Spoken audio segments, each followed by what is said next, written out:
Hello दोस्तों, आप लोग कैसे? आशा करती हूँ आप लोग अच्छे होंगे, स्वस्थ होंगे, मस्त होंगे।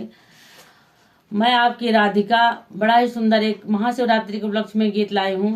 तो देखिए, शंकर भगवान गौरा मैया के लिए क्या क्या खरीद के लेके आए हैं, आप लोग सुनिए। बड़ी अच्छा गीत है।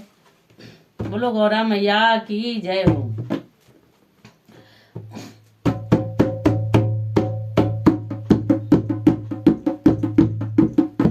कौने दिशा में गौरा लागी रे बजरिया, कौने दिशा में गौरा लागी रे बजरी। बोले गए हैं बाजार, गो लहंगा लाए गोटेदार। बोले गए हैं बाजार, लहंगा लाए गोटेदार। लहंगा पहने गौरा बनी रे दुल्हनिया, लहंगा पहने गौरा बनी रे दुल्हनिया। लहंगा पहने गौरा बनी रे दुल्हनिया।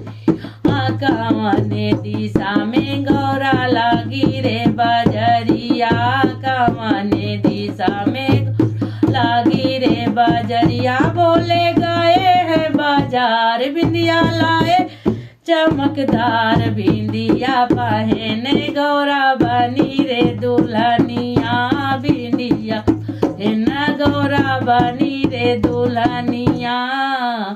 कौने दिशा में गौरा लागी रे बजरिया, कौने दिशा में गौरा लागी रे बजरिया। बोले गए रे बाजार, सड़िया लाए चमकदार। सड़िया पहने गौरा बनी रे दुल्हनिया, सड़िया पहने गौरा बनी रे दुल्हनिया। कौने दिशा में गौरा लागी रे बजरिया, कौने दिशा गौरा लागी रे बजरिया। बोले गए हैं बाजार,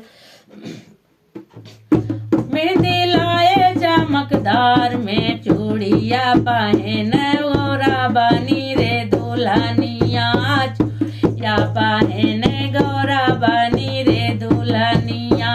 कौने दिशा में गौरा लागी रे बजरिया, कौने दिशा में गौरा लागी रे बजरिया। बोले गए हैं बाजार, सिंदूरा लाए रंगदार।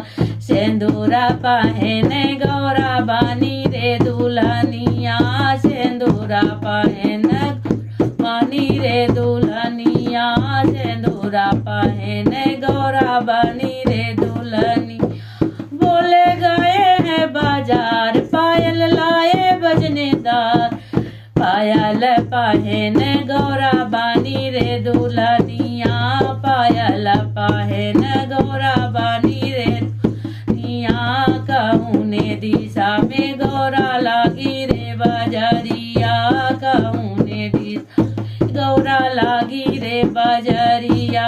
बोले गए हैं बाजार, लाल लाल महावर लगाई गौरा बनी रे दुल्हनिया।